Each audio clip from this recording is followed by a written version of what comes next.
New boring terminal Dubai ভিত্তিক বন্দর পরিচালনাকারী সংস্থা ডিপি ওয়ার্ল্ডকে ইজারা দেওয়ার প্রতিবাদে গেল শনিবার থেকে শ্রমিকদের আন্দোলনে অচল অবস্থা তৈরি হয় চট্টগ্রাম বন্দরে।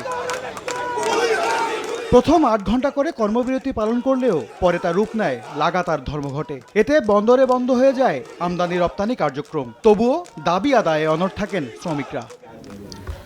এই অবস্থায় বৃহস্পতিবার বিকেলে জরুরি বৈঠক শেষে গুলশানে সংবাদ সম্মেলন করে ব্যবসায়ী সংগঠন বিজিএমইএ, বিকিএমইএ, বিটিএমএ, ডিসিসিআই, এমসিসিআই ও বাংলাদেশ এমপ্লয়ার্স ফেডারেশন বিইএফ। জানানো হয় বন্দর পরিস্থিতি সামাল দিতে ব্যর্থ হয়েছে সরকার। রমজানে বাজারে অস্থিরতার শঙ্কা জানান ব্যবসায়ী নেতারা। এই পোর্ট বন্ধের মাধ্যমে কি হয়েছে, আন্তর্জাতিক বাজারে আমাদের বহির্বিশ্বে আমাদের ভাবমূর্তি একেবারে শেষ হয়ে গেছে।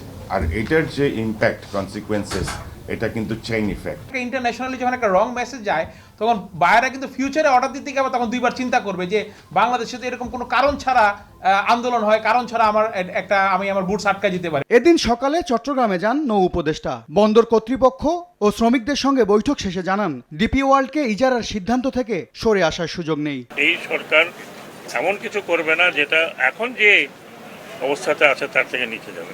জাতীয় স্বার্থ বাদ দিয়ে কারোর সাথে কোনো কথা বলার মতো এই সরকার না, যতদিন আমি দেখেছি। পোর্ট বন্ধ রাখা কারোর কোনো এখতিয়ার নাই।